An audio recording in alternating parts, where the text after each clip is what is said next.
Other ones are like the year before. Okay, great. That sounds good. All right.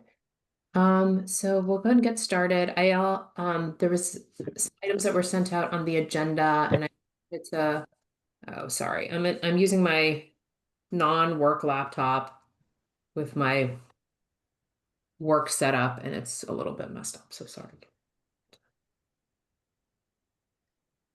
Everything's behaving a little bit strangely. Okay. Um, I just want to make sure. I'm just grabbing the agenda packet. I just sent the email Okay, great. with Thank all you. the links. Okay. All right. So the topics that we were going to cover today was there were minutes that were sent out. And I don't know if people had a chance to read those from last week's meeting, the 22nd. Yeah, and I will apologize. I sent the minutes from the meeting of the 17th, but I just sent those today. So I do apologize for the late distribution of those. I think they probably have not yet gone to members of the committee, and if we can vote for them at the next meeting. Yep, that sounds good. We will vote for them at the next meeting. But I think they can be posted if anybody wants to look at them as a draft. Okay. All right. Was there any feedback on the minutes from last week's meeting? Can I just read them real quick since I didn't? Yeah, they're long, so I'm just Oh, they are? Oh, they are. Okay. yeah. Quick went above and beyond, overachieved.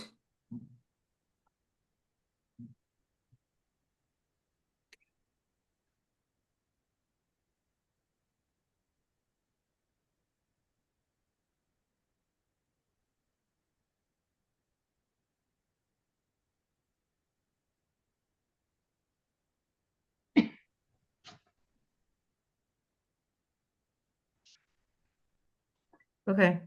Okay. Any feedback or any concerns or? No. Okay. All right, so should we approve the minutes? So moved. Second. All right, thanks. So let's put it to a vote. Mariah. I'm gonna abstain since I left early. Okay. Cliff. Yes. Dick. Yes. Jeff. Jeff, He might not be off of, we need to make him a host. sorry. I'll make co-host. All right, sorry about that. Yay! I can speak now and you can hear me. Sorry, that was my. It's okay. I was late. Approved. Okay, and I also approve them. So minutes are approved. All right, so what I was hoping to do today is a couple things. The first is that I circulated a document just sort of synthesizing the conversation that we had last time on the different areas that we were going to explore. I wanted to run through those. I'd asked for people to tell me which pieces they might want to work on, and I heard from nobody. So we Can I actually make one comment, which I should have caught before? But in the minutes that were written, I did bring up like this idea of zero-based budgeting and being able to like run a parallel against their budget and sort of show how the maths. And that's not in the minutes. No, there was something that was in the next steps about doing a zero-based budget, and it was listed as the next step, and I removed that because we didn't all agree we're going to do it. So I have a topic Okay, okay, that's fine. today, Yep. like how we, what we would do with that and whether that makes sense for us to. Mhm. So if we could sort of address it, Sure. that'd be good. Um, there's- Would you like to go through this list one by one really quickly? Yeah, so what I was hoping to do was exactly that. Deck is run through this list. And then, if there's anything that's missing, let's add that. I think we sort of, we talk about zero-based budgeting. Sort of, it wasn't explicitly here. I think let's put, we can put that back on the list and have a conversation about it. And then go from there. All right. So, healthcare premiums that, one of the things that I did was I did follow up with, John, and actually it's Jesse Hefter, who's actually the chair of the town subcommittee. They haven't defined exactly what they're going to dig into. So they said they have their next meeting, I believe, this coming Friday, and he said he would get back to me based on what they discuss. So I don't know if they're going to evaluate this or not. I have done a bit of work on this. So I think certainly the way that we left it after the meeting of the 17th was our understanding that the town subcommittee was going to be taking the lead on this, and we would plug into that. But assuming they do, I have done a little bit of work on it, and I certainly could contribute something to this, Okay. and would be happy to. Okay, great. All right, that sounds good. Let me just write this down.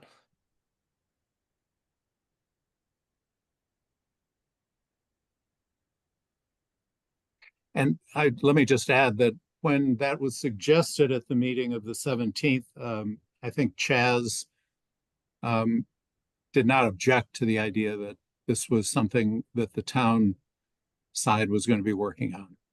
I think that's fair. Okay, steps and lanes and COLA. Dick, I know that you did some work on this as well. Yep. And so I know we didn't get to distribute that, but we can distribute it for the next discussion. I don't know if you wanted to give the group an update on what you were able to find. I didn't get a chance to look at it, and I think we want to. Yeah. Well, what I did was to look at the steps and lanes for the initial hire for year 1, 5, 10, and 15 for bachelor's, master's, and doctorate, and compared those to the comparable communities that were listed in the school's responses. And I did try to take into account longevity provisions in the various contracts. So I dug into the contracts of about, I think, 10 different communities. A number, I think there were 7 that their most recent contract was 24-25, 8 that had their most recent contract, or let me back up. I think there were 8 that had their most recent contract the current school year, 7 that included 24-25 or had that as their most recent contract. And I compared those contracts to the town, to the PSB, to the Brookline contracts. And essentially, the Brookline contracts ran ahead of the median of the comparable communities for every one of the every one of the step lane combinations, with the exception of the 15-year doctorate, when Brookline was a little bit behind the median. So it was just one way to try to. I don't think we have a 15-year doctorate. Are you saying? I think, well. Or you mean the 15th step of the doctorate, you mean? 15th step. Okay, gotcha. Yes. 15th Okay. step of the doctorate. Yeah. Okay. 15th step. Sorry. So it was just trying to take a cut at how we compared. Great. So I think we'll share that prior to the next meeting, just so everybody can see all the work that Dick did. And I will add that is subject to review and correction if I missed anything. Yeah, of course. But this is based on salary only, correct? Not any of the other things that go into a total compensation package. Is that correct? Correct. Salary only. Just a quick question. Am I doing minutes tonight? Oh, I'm so sorry. Yes, you have volunteered yourself to do minutes tonight. Damn. Everyone will get a chance. Everyone's gonna get their day That's to fine. I'll do something useful with myself. All right, thank you. They don't need to be quite as, they don't need to be quite as detailed. Yeah, that's some power minutes last time. Okay. Sorry about that. I should have mentioned that No, before. that's all right. Not. Um,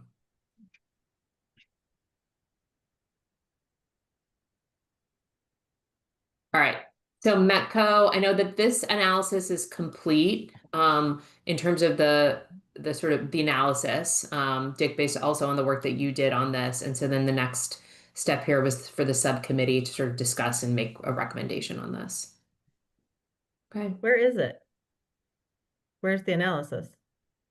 So there was a document that was sent out for before the last meeting around what the cost is to the town. What So there- what I did, Mariah, was use the DESI numbers for 2023, 24, which were the most recent DESI numbers for the costs that were um, uh, only special education, that were specifically special education. And the numbers were pulled out for out of district and in district. I thought you all were talking about Metco. Yeah, I looked at that. Yeah. And we have the Metco numbers. But you have Metco special education expenses? No, I have the general Metco general special education expenses, and we got from from the school department in their response the number of Metco and materials fee special education students. Can someone forward me that analysis? Because I'm not sure if I just didn't get it or I got it and missed it. Yeah, I assume that's what you're referring to, Sadaf. Yeah. Yep. Yeah, we can, it was from last meeting, but we can resend it.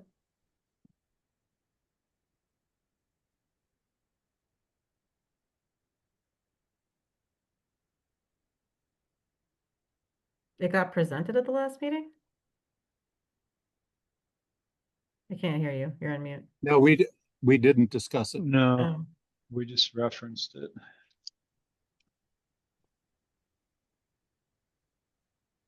Okay. All right. And then materials fee. So I think this was, Mariah, you were going to send this document to Mhm. I'm happy to pull it up. I Yeah. just sent it if you want She me sent to an pull it email. up Yeah. Great. and talk through it a little bit. Yeah, let's spend a minute talking through it, and if it's extensive, then I'm hoping it might It be. is not. It is shorter than Cliff's minutes from last time. 6 minutes did overachieve, just to be clear. And it's a couple of years out of date. I think I did this, when was it? Spring of 23. So basically, let me walk you through it, which is, so you have the fiscal year, then you have this was the materials fee, the second column. You can see what the school committee voted, whether there was a discount, and then I compared it against the DESI total expenditures per pupil.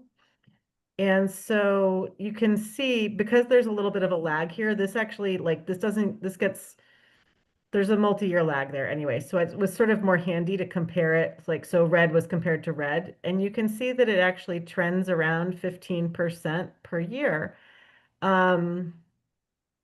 And which is just about the actual non-salary cost of PSB, because PSB is about 85% salary, roughly.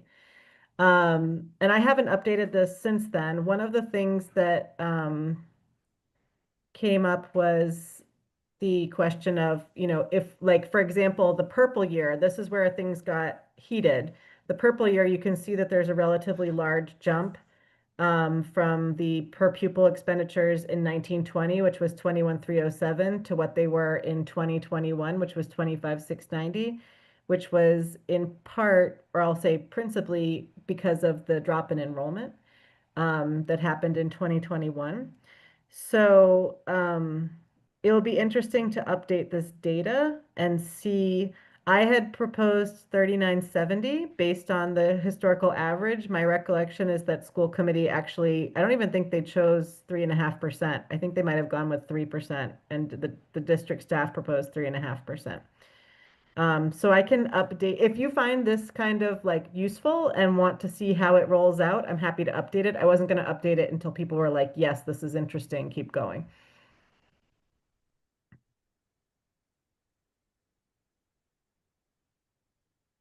So, this is interesting. I think the question, I'm gonna go back. I think there were some additional questions in this. Mhm.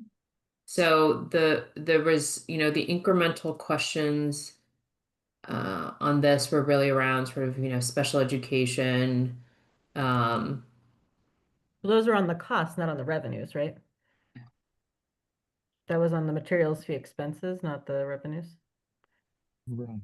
Yeah, so I'm Yes. just looking at like this answers the question of like how much is the materials fee relative to what the cost is um to educate a student, Mhm. which I assume that sort of average total expenditure. I mean, that's going to be all of the costs. And then I think the incremental questions on this list are around um, you know, structuring it differently or sort of comparing what other communities do, as well as whether there's, what the responsibility is specifically for special needs beyond a certain tier. So those are sort of the other questions on this list that were raised. So I'm not sure if there was additional, work that was done outside of that, in which case the group should just talk about whether they want to pursue any of those other items.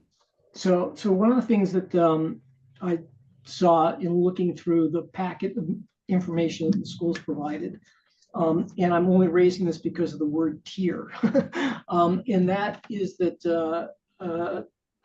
Dr. Schmuckler basically says that you cannot separate out costs per tier, and so we need to understand that to the extent that we're going to make comments about costs past a particular tier, because we're really not going to be able to quantify any of that. I don't know how to think about it otherwise, but I just wanted to. When you're talking about tier, you're blending, are you blending MTSS with special education? Because MTSS is general education. The tiers are general education programming. Well, to the extent that there are tiers in special education that are able to be segmented out from a cost perspective, great. There aren't.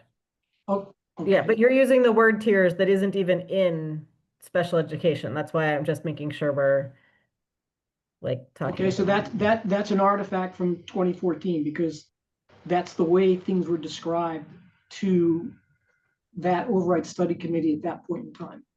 Interesting. Yeah, no. Okay.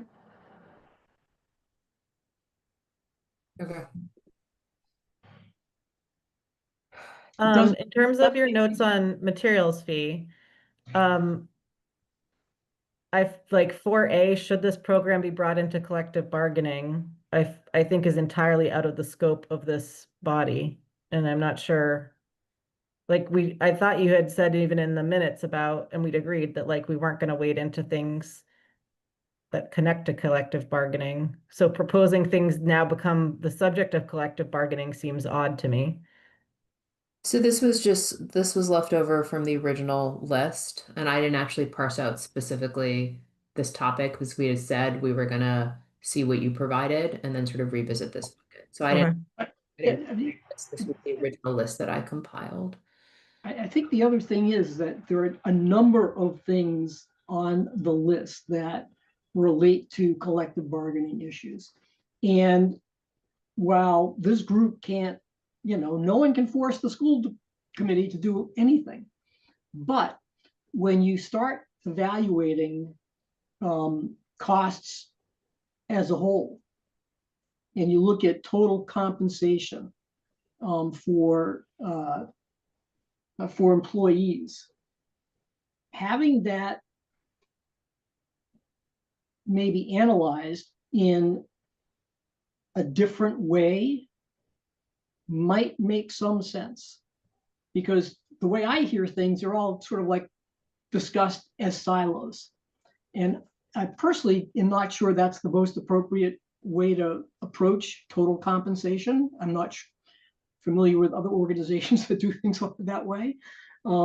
So from that perspective, what the full committee could do is to make some sort of broad recommendation about that. Whether or not the school committee decides to do anything with it is up to them. You know, we're not saying that this group needs to get involved with details of collective bargaining.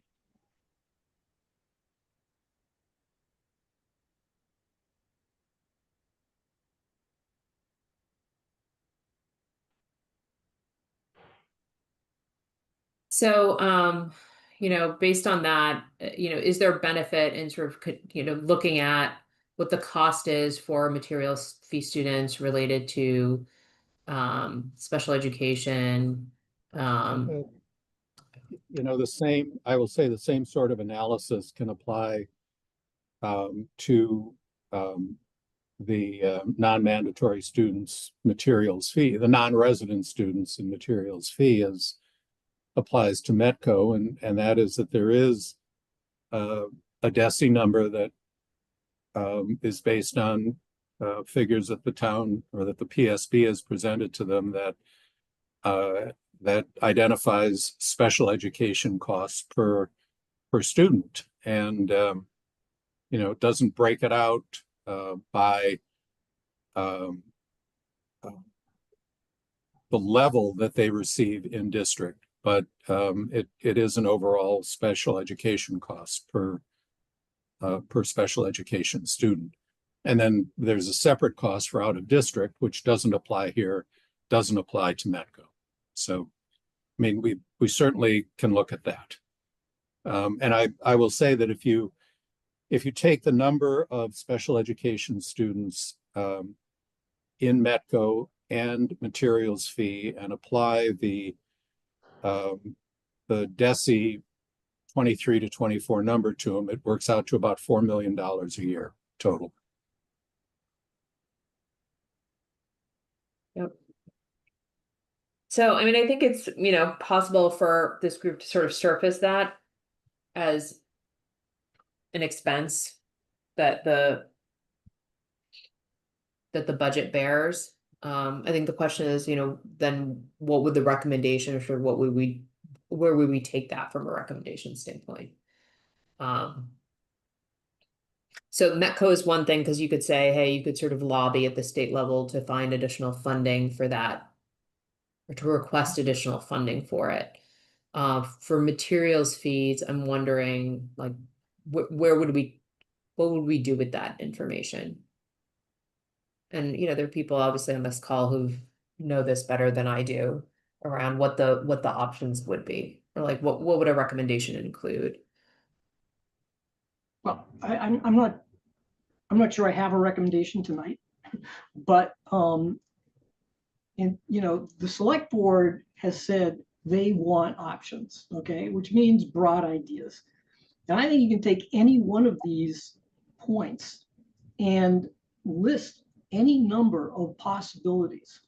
Whether or not anyone feels that specific ones are viable or make economic sense doesn't eliminate them as options for people to evaluate, that we're going to make a report to evaluate and, you know, discard or embrace. I don't think we should be getting things so prescriptive on ourselves. You know, I think we need to try to paint with a broad brush. And so with materials fee, okay, what's the argument with Metco? Metco is that we're subsidizing Boston to the tune of, I don't know, whatever the number of Metco students in special education times the average cost that, you know, Dick has found online. The same goes for a materials fee student for their home community. So the logic of talking about this in the context, by the way, of collective bargaining is that there's a value there. There's a value to those employees, whether it be in the school side or the town side, to having their kids be here as opposed to be in their home district. And ignoring the fact that there is value from a compensation perspective, I think doesn't make a lot of management sense. What you do with it, I think, is, a different question. But to ignore it and to not discuss it, I think that's a mistake. So I'm okay keeping it on the list. I just wanted to make sure that we prioritized the things that we think are going to be the most beneficial. But I think a similar type of analysis to what was done for Metco is probably fairly straightforward, and then Correct. can discuss kind of what we do with it.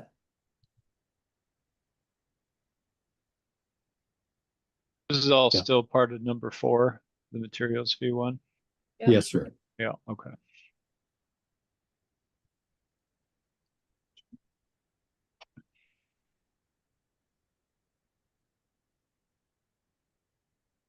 Ugh.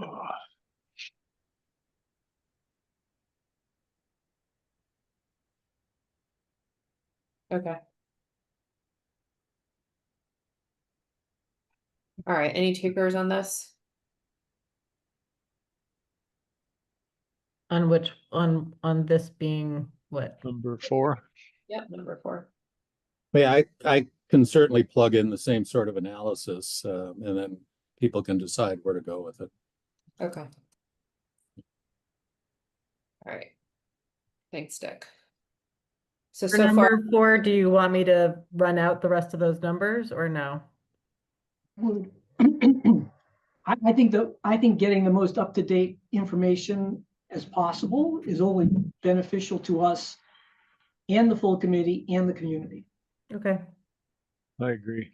yeah. I will take that as a yes. All right, great. Okay. Okay. So Can I just make one comment on 4E? Yeah. 4E implies that we would be asking those staff members or town employees, school or town employees, to essentially pay more if their student is in special education, as opposed to, are we asking their home district, their sending district to recover? Like, what is that actually asking? I just So- want to be clear, like if we are actually saying, oh, we would seek some sort of compensation from their home district as opposed to tuition, which is coming directly from the employee. I don't think that, I think that one, and I wasn't the one who submitted this, but my read of that is that it could be potentially all of the above, like any of those options.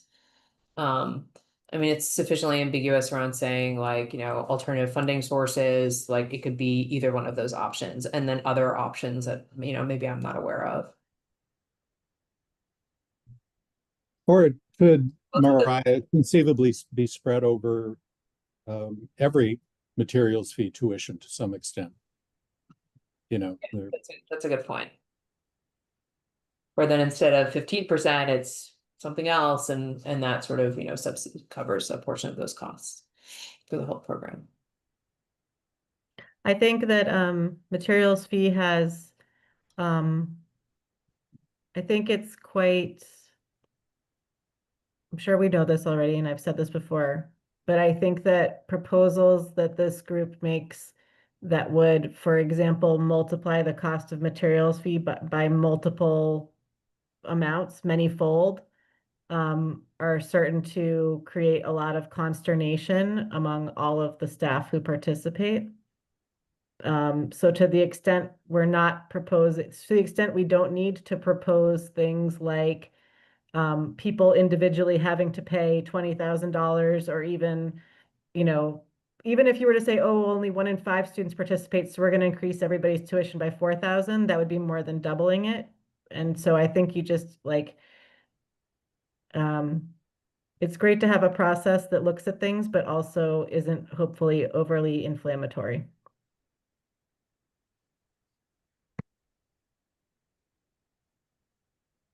Yeah, I think that's good feedback. All right, beep. So I know Mariah, you sent out, I think you might have sent this out on when we were on the call and I haven't seen it. So I don't know if the beep analysis is also something that you want to share on this call. There's a lot more there, and there's there's 3 documents and there's multiple recordings. And the documents, I think it's probably better because the finance subcommittee documents, we had questions that were about the documents that were answered in real time. So I think it's probably better for people to look back at them and see whether or not they feel that that completely answers the question or not. My feeling is that it answers at least current status of revenues and costs. I don't know why we would be going back to half day versus full day, but I think that was something of Cliff wanting to understand whether or not we were now fully covering costs. I didn't quite follow that earlier. But it does cover the current costs. It covers the comparable tuition charges for other communities and for-profit alternatives. Presentation of the marginal cost to incurred to offer full day and the revenue generated by full day. I don't think marginal necessarily is presented there. And the marginal cost has a step function, but that's okay. And then presentation of wait list of families. Are you saying like, is there a wait list? I'm not sure what that means. So I had a question on this as well. My question was in parentheses. So this was something that was submitted when I compiled this list, and I had a clarifying question. I was unclear on what this is. So I don't know if somebody else on the call understands. I thought my question was like, is this a measure of demand? Yeah, my understanding was that it was. That if you had 1,000, just to pick a ridiculous number, if you had 1,000 families clamoring at the door to get into BEEP full day, you would indicate that you probably are undershooting your mark in terms of tuition. Mm. And so I think if I recall correctly from the links that I sent, the answer is that there is capacity in Putterham, but that they could fill like 6 classrooms at Runkle. So it depends on the location, what the wait list is. Okay. And when did you send this out? It was right before the meeting. Oh, I'm okay. sorry, I had a super full day of No, work. I owe an apology. I owe an apology for the minutes. So I'd be interested in signing up for this one if we're doing names per topic, Sadaf. Yeah. If I've completely missed that, then I'll just go back to taking the minutes. So We are looking for names, and congratulations, you're I think the first one to volunteer other than Dick. So minutes and volunteering after Dick, right. man. I'm out. I'm done. I'm just going home. So All right, so I think obviously take a look at the yeah, I'll start there, and yep. And then maybe we can sort of craft this and just make sure everyone's on the same page about what the Sure. components of this will be. So I want to make sure that the group gets an analysis that goes back and looks at what the schools told the town in preparing, I think it was a fiscal 22 budget, in terms of what this program was going to produce. And that's the extension to full day. I think it was 24, Cliff, not 22, because we're in the 3rd year of the override. I'll have to go back and look, but I thought it was before the override. No, this went to full year last year. I think that's when but But it's easily Full day. resolved, We'll isn't go it? back, we'll figure it, we'll figure that out. The Sure. point though, is that there was information provided, okay, which talked about, by the way, the decline in the wait lists at BEEP because BEEP was not able to provide full day. Okay, and that is a change from, back in time where BEEP always had a long wait list. Yeah. And the presentation that was made basically said that this would be a self-supporting addition to the program. And it showed at that time, I believe, forecasted tuition rates that are higher than what we have now a few years later. And so what I would like to see, and by the way, I'm happy to work on this as well. I'm happy to work on several of these things because I think they're going to take more than one person. I'd like to see that analysis. I'd like to see where things stand now relative to what the community was told. I think the community deserves that.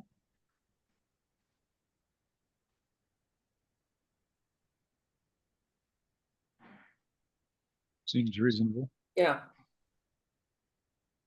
Okay. And I may have the presentation that was made. I have to go back in my own files to try to find it. Yeah, I'd be interested in seeing. Yeah, if you've got it, that'd be great. Yeah. You can find it in the archives. Here's the presentation. Ooh, Oh, Yeah. wow. From February 23, which like I said, we're, it was for FY 24 and 25. So you can see that the projected tuition there for, where was it? Right here, 25 was 17,500. And then let me move this stupid Zoom bar out of the way. And this one, which I sent you, I believe we increased tuition to 16,740 this past year. I think it was. It was either 16,275 or 16,740. I'm pretty sure it was 16,740. So it's about $800 difference. The other thing that we didn't contemplate at the time is we now have a fee for the extended day that we hadn't contemplated at the time.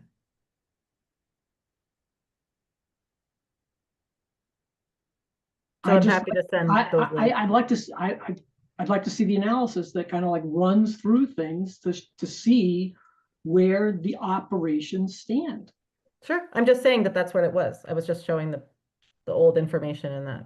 So Mariah, are you able to send that deck, the presentation from 20? Yep, it's a public link. I'll just send the link. I'll throw it onto the email exchange.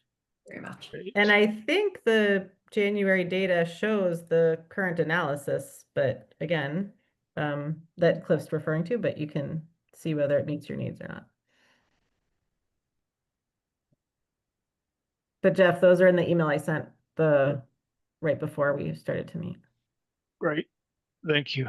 Mhm. Oh yeah, I see them. I got them open.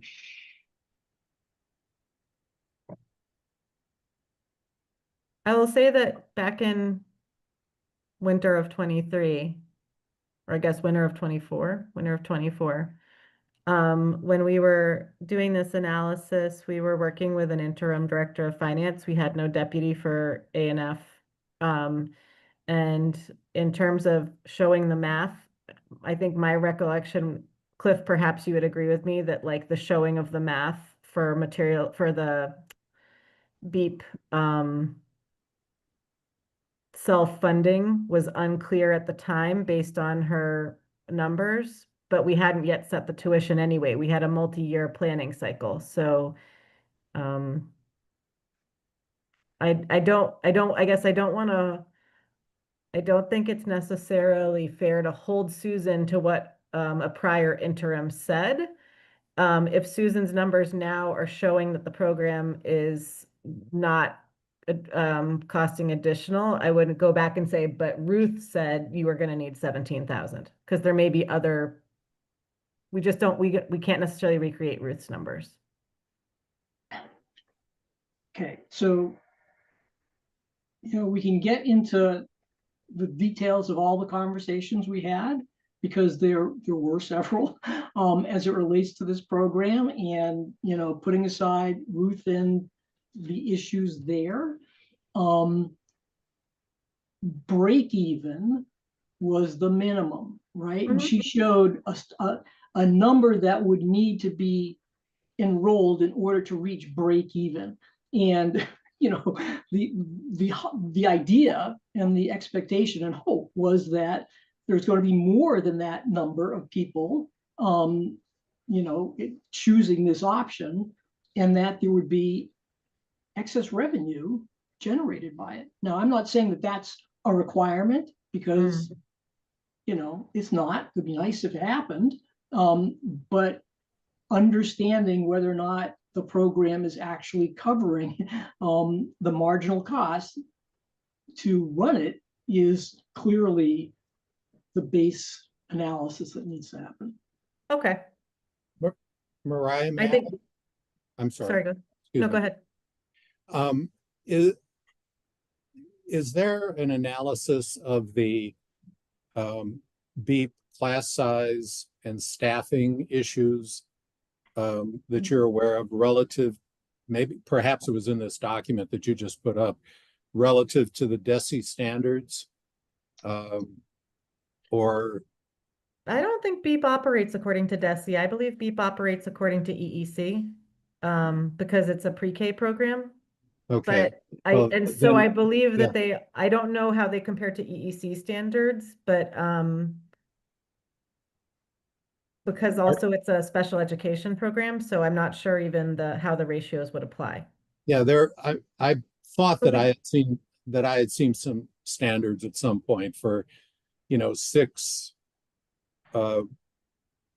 special education students or 6 students with needs in a class of 20 or something like that, you know, with one Oh, yes, teacher. there is a ratio. I'm, It's yeah, not relating to DESI, but there is a ratio of essentially best practices for the number of students on IEPs compared to their gen ed peers, and that is in the documents that were sent from January. okay. Yeah. Okay, thank you. And do you know how we compare to that? Is that Well, we have many more students in BEEP than are required for that ratio. However, those students are tuition paying because it's kind of like document explains it well. Essentially, Brookline okay? is blending two Good, things together at the same time. good. Yeah, Okay, thank you. sure. But I'm sure that Margaret Eberhardt, who some of you may know, who's the principal of BEEP, if there's questions like this, I'm sure Margaret would be very willing to clarify those questions. You know, questions that aren't necessarily strict money questions, but questions on like how things work and so forth. She's done a really great job over the past couple of years in this working towards this transition to full day and can help explain any operational aspects.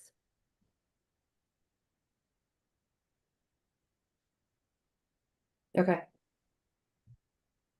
All right, so the next one is the evaluation of teaching loads across schools. So, Yeah, I will say that I was a little surprised. What is the source of the statement? Comparable communities seem to have a 4+1 model or a rotating model. so I got that information from a former school committee member that probably needs to be validated. But that was what I understood from my conversations. Okay, I was a bit surprised by that based on what I had seen. So that's something to be looked at, I think. Yeah. Let's take a look. We'll take a look at that.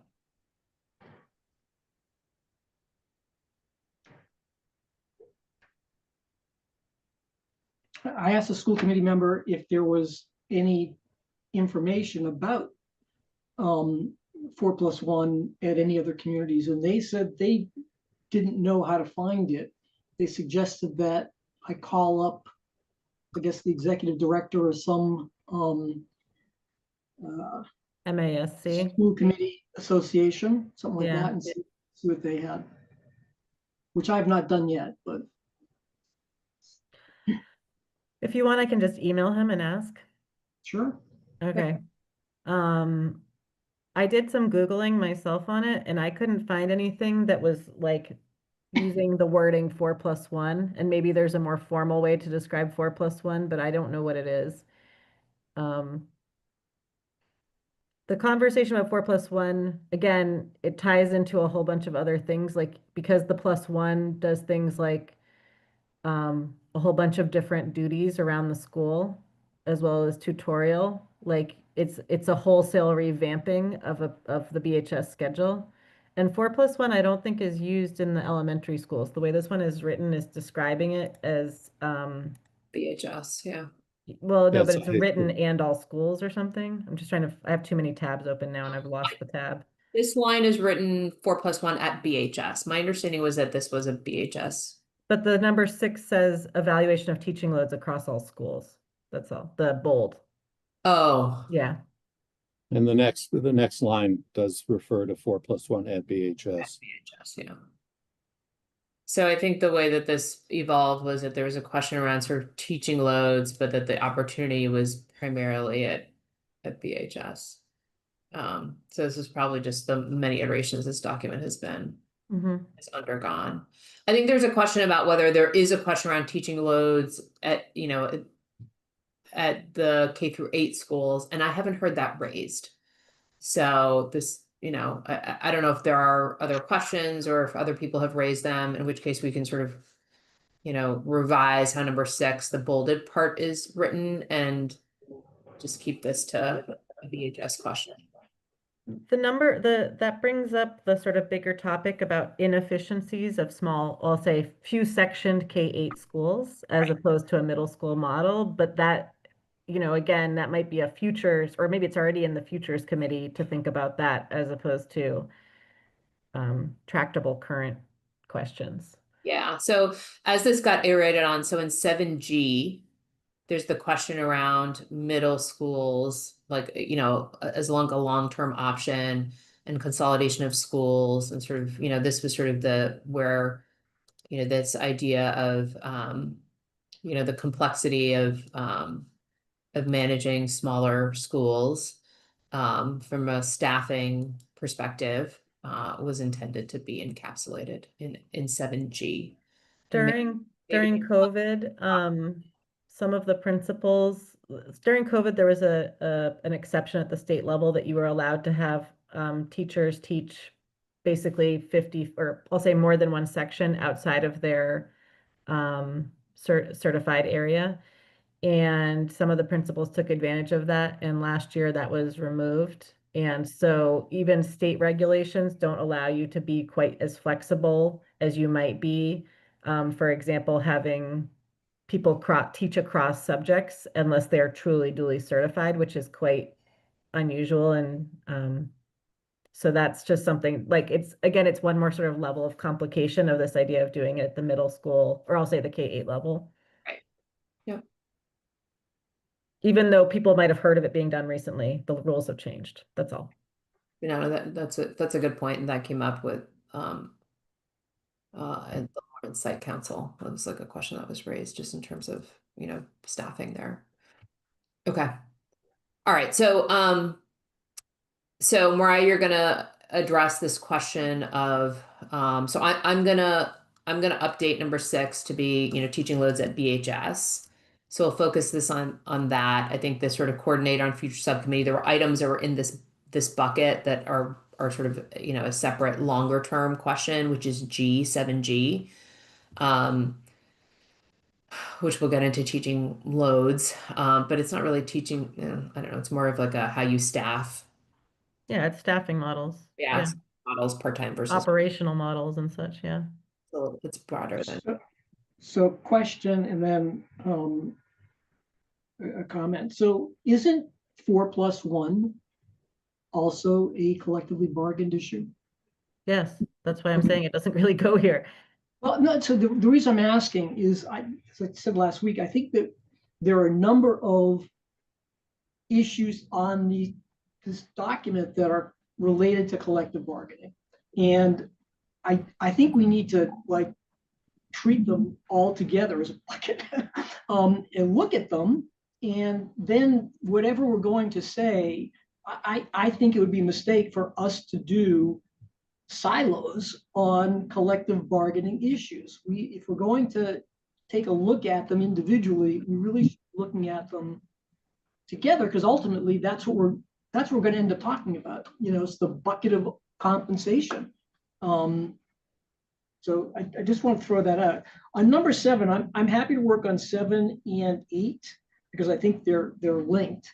And this information has got to be someplace already. And it's very frustrating that it keeps coming up, every couple of years, inadequate classroom space, and so I'd love to be part. I don't know who I'm going to work with. I don't know if it's Carol. I don't know if it's Charlie. I don't know if it's, someone in the school department as well, to actually put together a database of what exists and what is substandard. And then, going forward, people are able to look at that information and understand better than they do now, classroom allocations. Because, everyone looks at the information they get today and interprets it differently and finds problems with it. And I'm not presupposing there are any problems. I just don't think that people have the same information that they should be evaluating. Maybe we find an opportunity, maybe we don't. But I'd really like to get this thing resolved. I'm not sure, there's the word inadequate there, and I think it would be helpful to define what you mean by that, because we have classrooms like at New Lincoln, which I think I mentioned last time, that are small, but that doesn't mean that they're like unusable. They're just, you can't have 22 kids in them. So is that what you mean? Substandard, whatever the term is that gets used when when this is being explained to people. Okay. And I've heard maybe substandard is the term I've heard. Okay. Maybe it's size restricted. I don't care what you call it or what we call it. My point really is that people don't understand it. People don't understand why it keeps coming up, because they don't have this inventory that they can actually look at. And because we've spent so much money on new buildings and renovating buildings, it frustrates people when they continually hear the same information or the same comments. I think it's in the school's interest to do this, frankly. So Maura, is there a different term? And I think this even came up in one of our earlier conversations around, like, there are some classrooms that just don't, like, Isn't there some square foot per student? I remember this coming up in Yeah, we have all the 2017, documents from right? COVID, exactly, because we talked Yeah. about this. I still don't quite know what Cliff wants, but we don't need to discuss it in real time. There's classrooms that are small, and if it's just small, we can figure that out. I don't know that we have a lot, like, we've done a lot of work in the past couple of years with Charlie to make sure that stuff is in pretty good shape for the most part. So let's maybe, Cliff, you and I can talk about it offline and have that conversation and come up, and I'll show you what I've got from old documents from the COVID time, because it might be basically like the list of classrooms, both square footage, et cetera. Yeah. Well, that's fine. Okay. I apologize. May I just back up to number 6? Sadaf, were you going to be checking with somebody on that statement? The comparative. I was just wondering where 6 was left. Yeah, so what we said was Cliff said that there wasn't an easy way to get this information. He was told to reach out to some school committee association director. So Mariah said that she would do that. She has Okay. And then she can validate or refute this statement around comparable communities, which again I got from somebody who's a former school committee member, but I am happy to delete that since it seems like there's some question about whether that's accurate or not. Yeah, I mean, the contracts for the comparable school districts are available online, which is where a lot of the information about salary scales came from, steps and lanes. So Okay. All right, great. So Cliff, you got 7 and 8, and those things are related. Number 9 is actually, I think, sort of for all of us as we look at, once we get the budgets, these are questions that we would ask. So I'm not sure that this is any one individual's thing to take. Let me know if anybody disagrees with that. I think that's part of the conversation. As we get this information back. And then any disagreements? No. All right. Out of district placement number 10, I can take this. This is, are there additional revenue opportunities? Leveraging underutilized building space or, ways to extend Winthrop House, et cetera. So I can take that. And I can take the last one too. Can I say though that underutilized building space to support tuition-based OOD placements? Yep. I think that is like blending two different things together. Like we might choose to do tuition-based out-of-district placements even if we don't have space. I guess I'm just like, are you talking about tuitioning in or you're saying creating new programs? So there was a question that was raised and we can parse it out differently. But in the context of potential revenue opportunities and it was just I think the question was framed this way, but you're right, it doesn't have to be tied together. But Like we have Winthrop House for middle school now.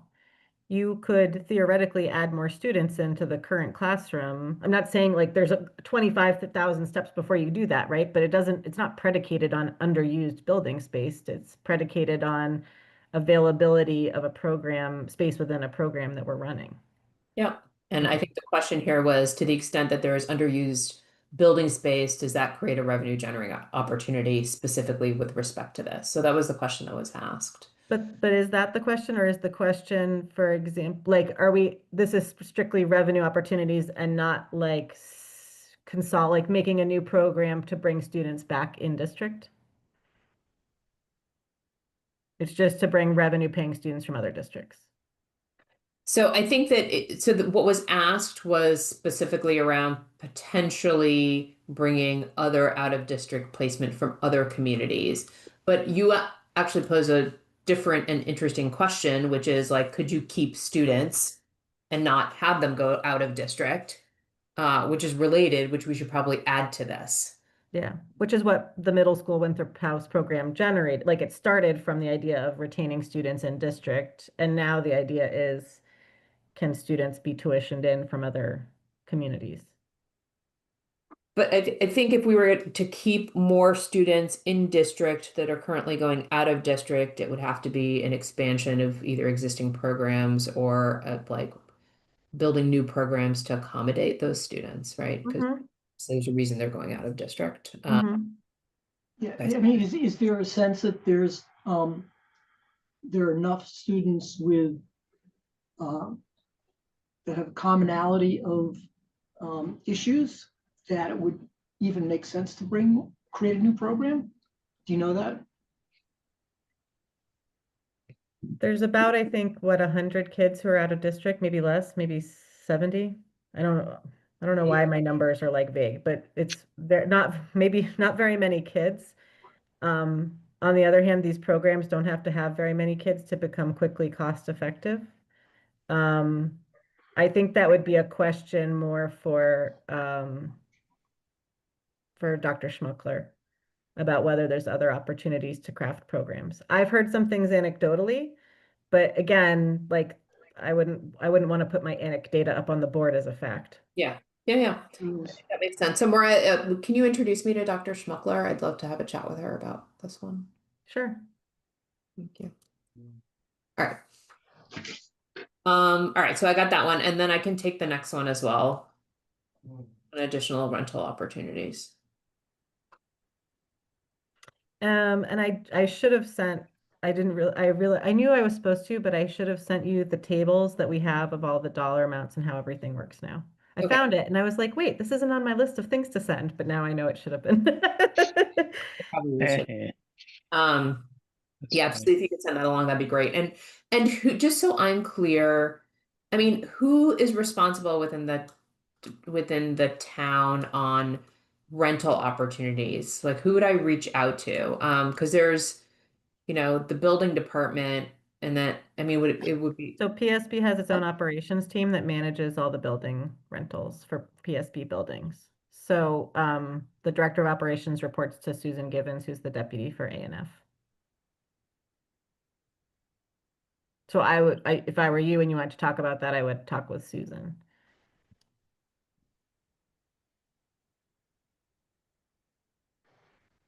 okay. All roads lead to Susan, don't they?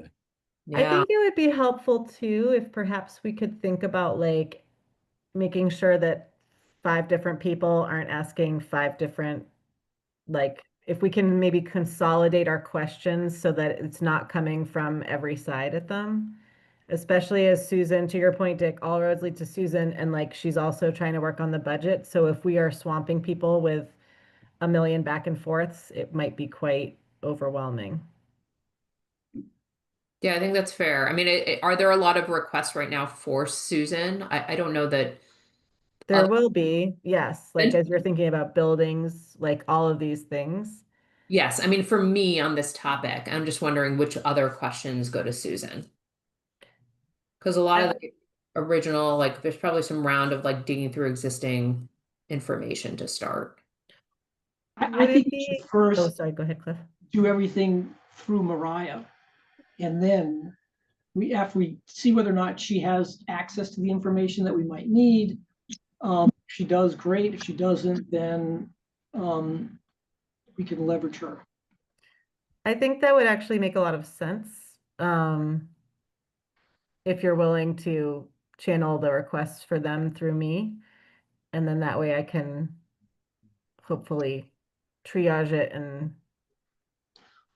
help make it like whatever I've got and then boil it down like, hey, I know this exists here. Do you have this? That kind of thing. I can help make it flow a little faster. Yeah, that sounds great. So Okay. why don't we do that? And so for our next conversation, maybe people have, an opportunity to actually run through some of these things and figure out like what incremental information they may need, and we can talk about it next week.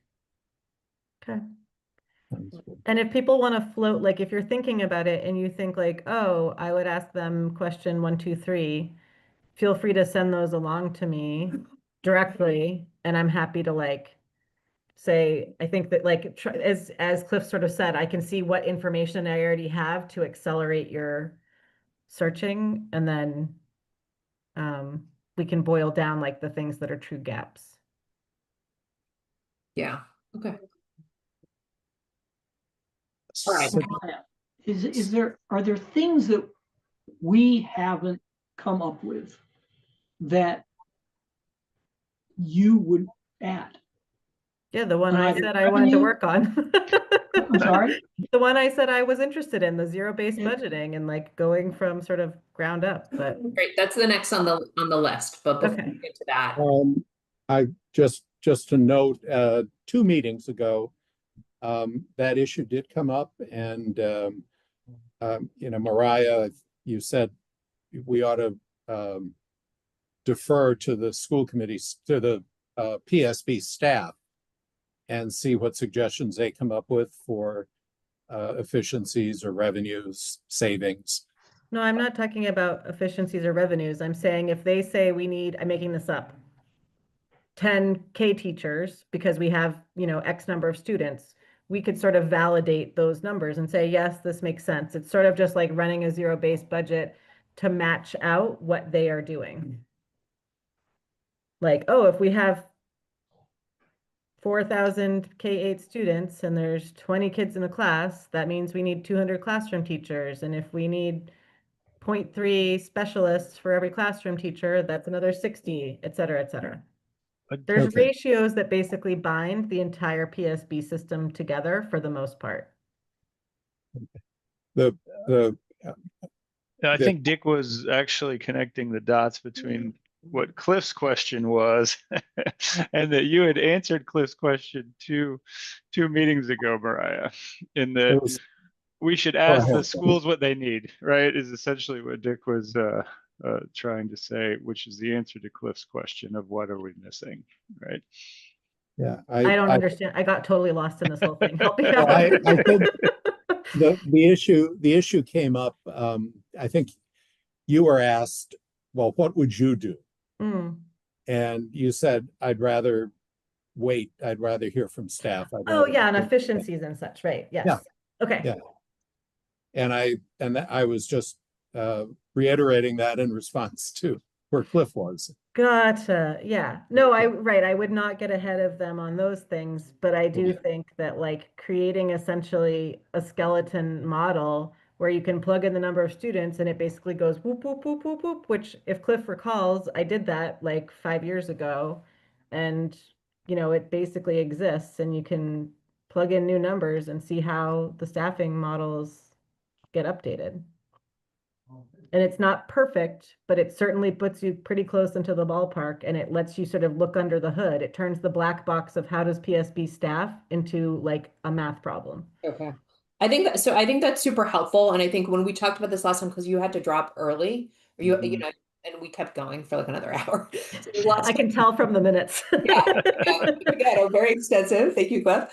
I think and when we revisited this topic, I had questions about like, well, where, for a group of people that has less knowledge about the schools, is this really going to be valuable, right? For us to sort of come up with a budget that is trying to make a bunch of estimates and essentially rounding errors to like, PSB's actual budget, which has significantly more knowledge. So this was my open question on this, but I think Mariah, if you want to take this on, I think you're the right person to take this on.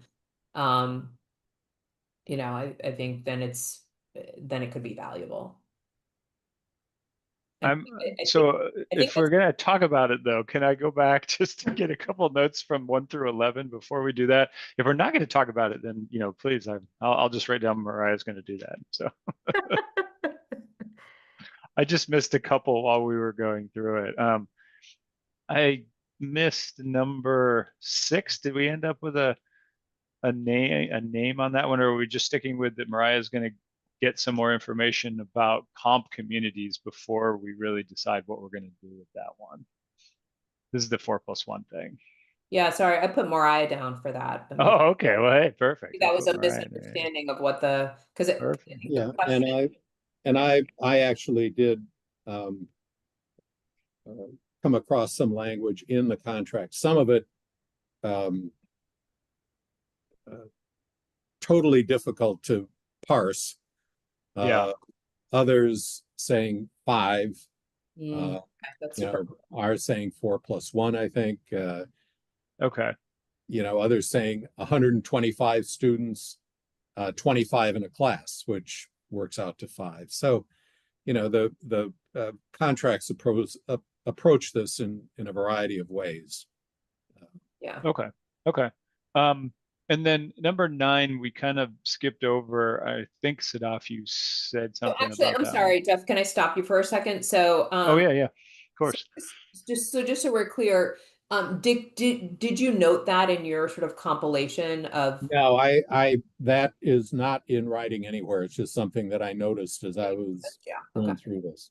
All right, that's helpful. So Mariah, you were going to reach out, and then maybe there's kind of an additional, like, we could sort of go through those contracts. I don't know that we're gonna, well, whatever. Let me see what he says and then we'll, Yeah. I won't project further yet. See what you can find and Yeah. we'll go from there. Okay.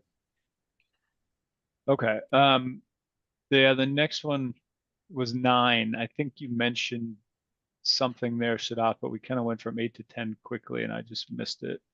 9, what I was saying was that this is like a whole hit, like a bunch of questions around the budget once we see it, or I see. Yep. Okay. So I suggested that we all, when we see the numbers, the multi-year forecast from Susan, which I think will be completed 6th, right? the first week of November, that then this is something we sort of collectively do. Yeah. Okay.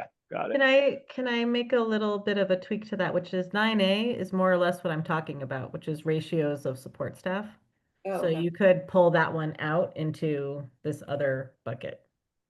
Great. Okay, in the zero-based budgeting. Yeah. Okay. Um, and then the only other one, which was not related to just missing a bit, but an actual question. So Cliff, you had volunteered for number 8. I know we have a lot of the forecasting enrollment stuff that comes up all the time for this. Wasn't there a mention? I might be totally missing this. There's like an extra group or two that were getting signed up to do stuff for our overall committee. I know one time we did this as an enrollment thing, but that's not the case this time, right? There was So, like a group of MIT students that came up yeah, with a model one well, time yeah. or something. So, I just can't remember.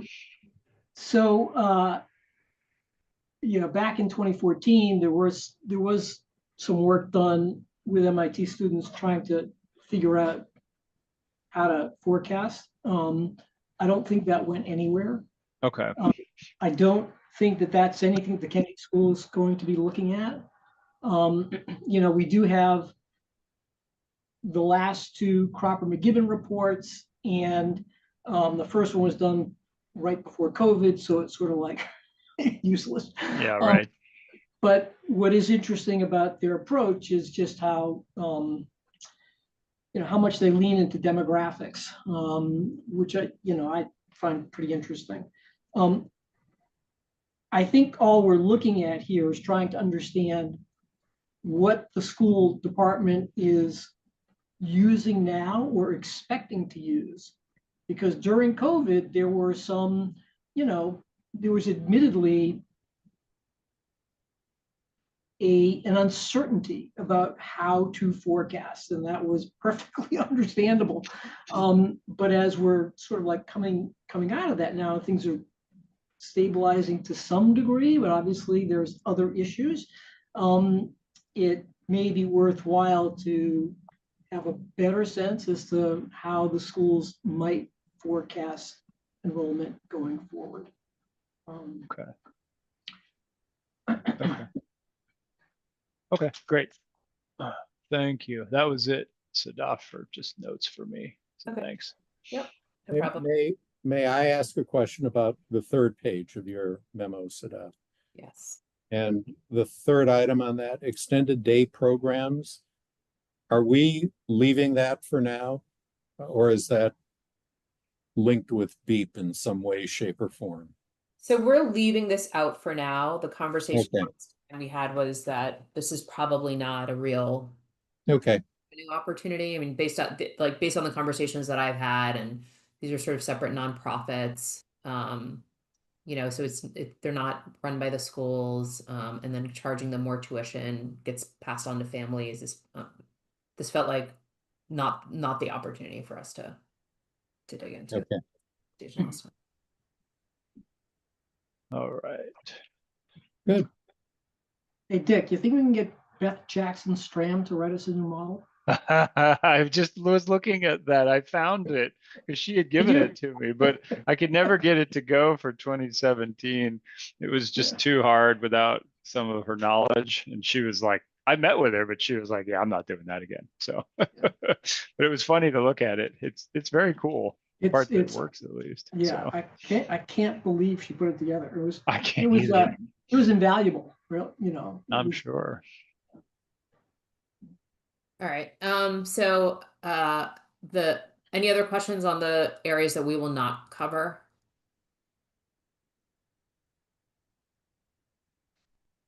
All right. Then there was the last section, METCO grant allocation. It wasn't clear to me based on the prior discussion. I think this is already covered, right? I assume, okay, so actually, I don't want to assume anything because I don't know much about the METCO grant, but how would you reallocate or sort of shift the allocation of the METCO grant? I assume that this is a question of, the sort of state level lobbying, or that those things are related. I wasn't sure where this fit in. Is there, Mariah, is there now a Metco grant revenue, that I know there must be, and then how those funds are expended, is that in any discrete document anywhere? I looked Yes, on. Yep. I can share Is the it- link. It's online, Thank it's you. posted. We have the Metco, we just approved the Metco grant, goodness, a month ago, Right. maybe? So it gives Okay. you the total breakdown of the Metco. So just to be clear, there's the main Metco grant, and then there are other Metco grants, including, for example, a Metco special education grant, which is the one I mentioned that's like 375,000 for the entire state. Right. And so when I was talking about lobbying, it was particularly to increase, I guess it doesn't really matter which Metco source, but to increase the amount of funds for Metco special education, because there is no funds essentially for Metco special education. But in the main Metco grant, and this may or may not be obvious from the document that I send you, if you're really into it, you might have to go find the terms, like the terms and conditions of the grant approval on the DESI website, because DESI manages the Metco allocation. There's certainly many costs which are not eligible for Metco expenditure. So just FYI, as you see the charges that are there, they have to be directly related to supporting Metco expenses. And they do not allow for general education expenses. Right. So Yeah, what I did see was a PowerPoint discussion that identified the Metco director and a number of Metco related staff at the various schools, supporting staff at the various schools and things of that sort. But I didn't I'll find find the grant packet. Yeah, and send I it. didn't see any budget information that tied one to the other. Yeah, I have it. Okay, great. Thank you. Okay. All right, so is there anything to be pulled up here, or is it I mean, I'm not sure it's just not clear to me where we go with this particular one. The Metco one, you mean? I think we'll go nowhere depending upon what Mariah sends, because if it's mandated where the revenues, what the revenues can be associated with, then it sort of makes the question moot. Yeah. The question's essentially asking, can any of the Metco grant be applied towards general education? Okay, That's- all right, yeah, sorry. missed I part would of just, I think there is something to be done, but it's advocacy. It's not reallocation of funds within the current grant. So that's all. Right, Yeah. right. This particular point was reallocation. But Yes. no, totally agree with you. Yeah. Okay. All right, so I think that takes care of this one. This document.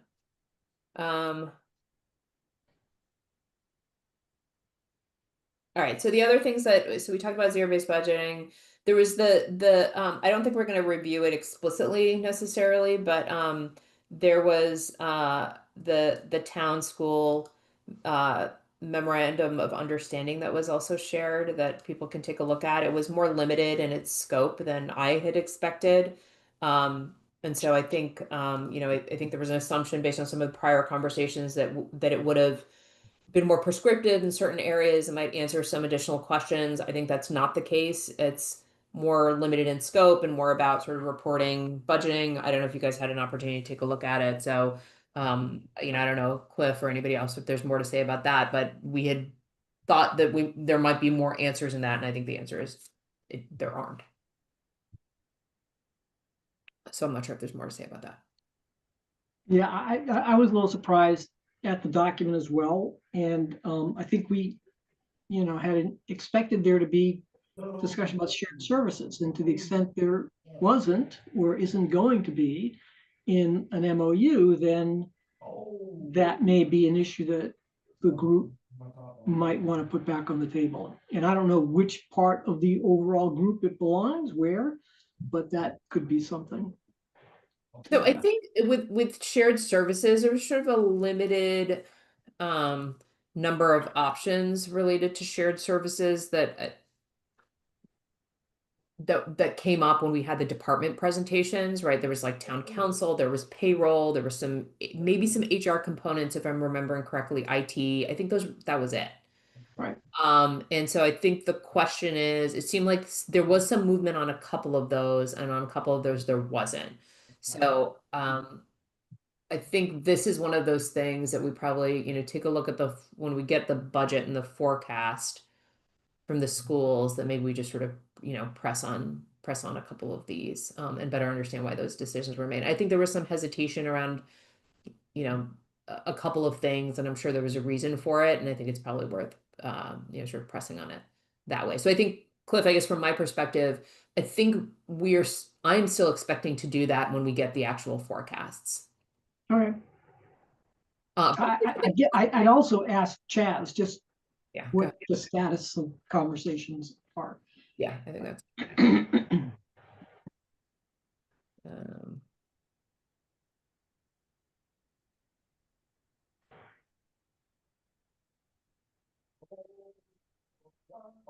right. Okay, great.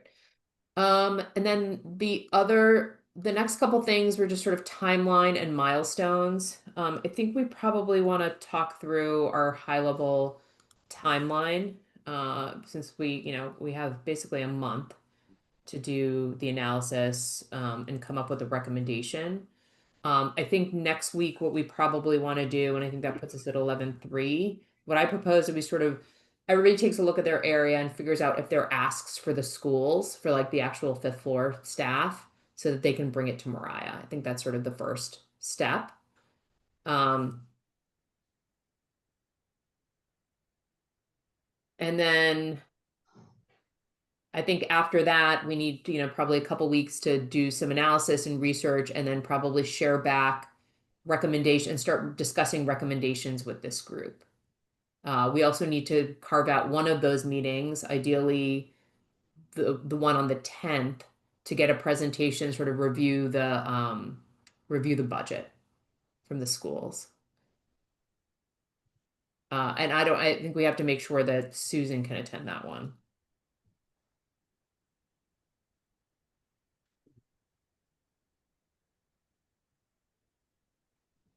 Are we sure we want to schedule it for the 10th? That- Is that the only time we can do it?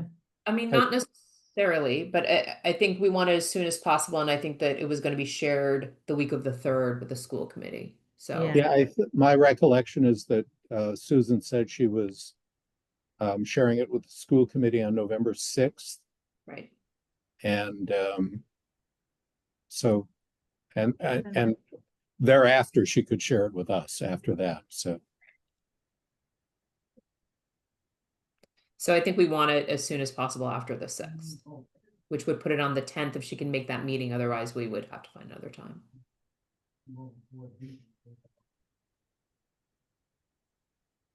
Is there a reason, Mariah, you Just a Just holiday. like, it's an awkward day, yeah, because the next day is a holiday, and I would imagine that, we might not get as good attendance, but that's okay. It is what it is.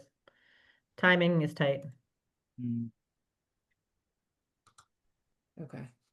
I just sent an email with the 2 Metco grant memos. thank you. Yep. Great. And So- also there's Metco case law noted that Metco special education costs cannot be returned to Boston. All right, great. All right. So if we do sort of a budget review with the schools on the 10th, and I think over the next couple of meetings, we sort of share recommendations and sort of share and start developing a recommendation in each one of these areas. So that, right after Thanksgiving, which I think would be I want to say it's 12/1, we sort of come up with, sort of a consolidated recommendation. Does that work for people? I mean, there's really no other option. I mean, I think it's gonna have to be like multiple recommendations at a time, right? We're gonna do like, Yes, okay, Yeah, multiple list. drafts cycling through sort of quickly, okay. yes. So what I thought was that we review the budget with the school. So we roll up asks for the schools. We discuss it next week on the 3rd. The 10th, we review budget with the schools. Again, I can check to see if Susan can attend that meeting. And then on the 17th and the 24th, we share our recommendations. We can sort of cycle through who's ready. And then, on the 1st, we would have a consolidated recommendation, because then we would want to take to the select board. The ask from Chaz was that we're ready to present by middle of that month of December. So then we need to make sure that we're aligned.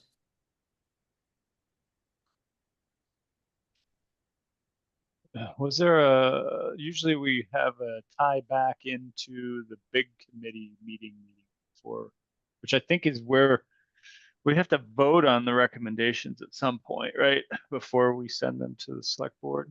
Yeah, I think, I mean, the future subcommittee hasn't met yet. Oh, really?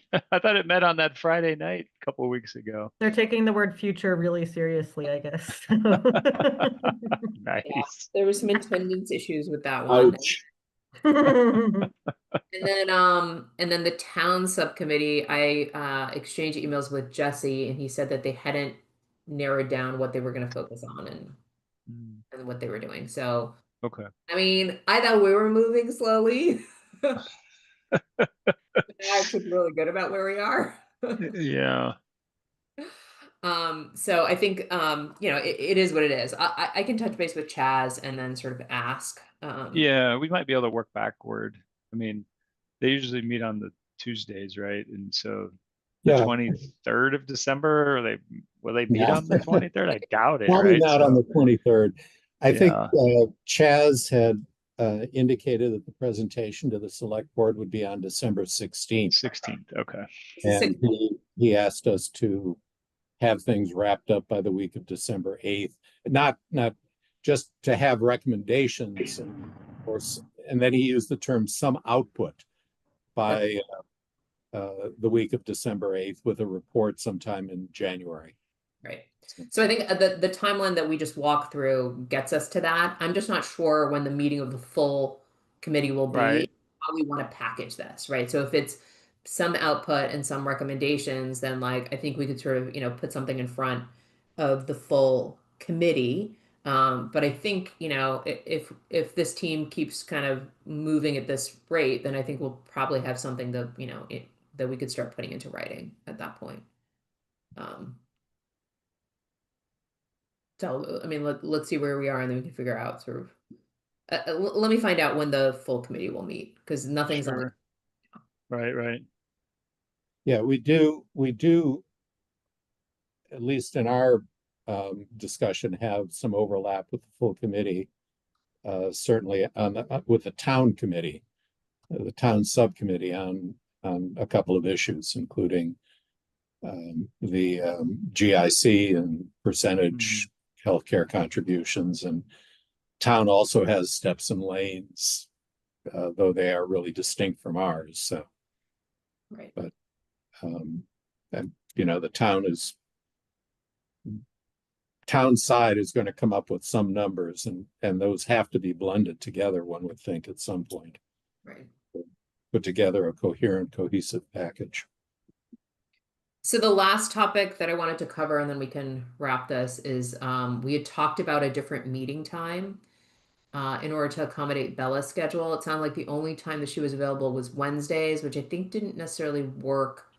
I talked to her actually, and we had a slightly different understanding. So she said she can come here, but only if it ends. She said 5 to 6. That's the only time she can do.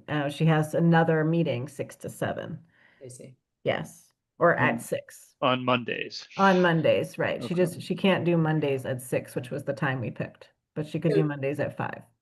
Is that something other people can accommodate? I can probably manage a 5 to 6 on Mondays. I should be able to, yes. Sure. Okay. So Jeff, you can make that work. Yeah, I can make that work. Mariah, I think the 5 o'clock was tough for you. It's hard, but whatever. This is all hard, so. It's all hard, so.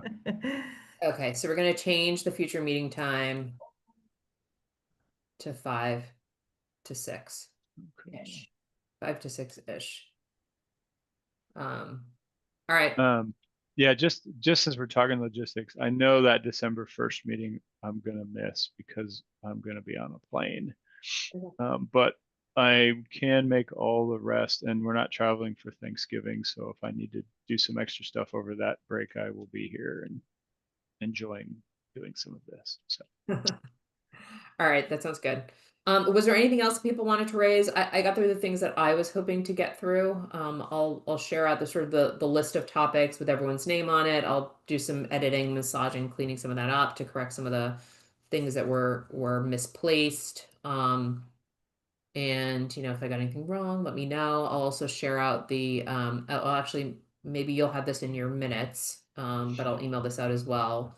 Just the list of the timeline that we talked about, Jeff. yeah, I grabbed all that as well. So I'll just send you the raw what I typed up just now for reference, Okay. and then I'll make it pretty for the minutes. All right, good. And then I'll have Nicole update this invite as well. All right, great. All right. Anything else that we missed? Anything else people want to talk about? Where did we land with the idea of the budget model? The zero-based budgeting model? Yeah. Yeah, I thought we talked We about signed you up. we signed you up for it. Okay, I just wasn't sure Okay. where it It's number landed. 12 now. So Okay. Okay, good. I'm glad you asked because you're I definitely had you down. Definitely had you down for that. All right, good. All right, thanks everybody. I appreciate it. thank you. All right, Good bye. night. See you soon. Have fun. Take care all.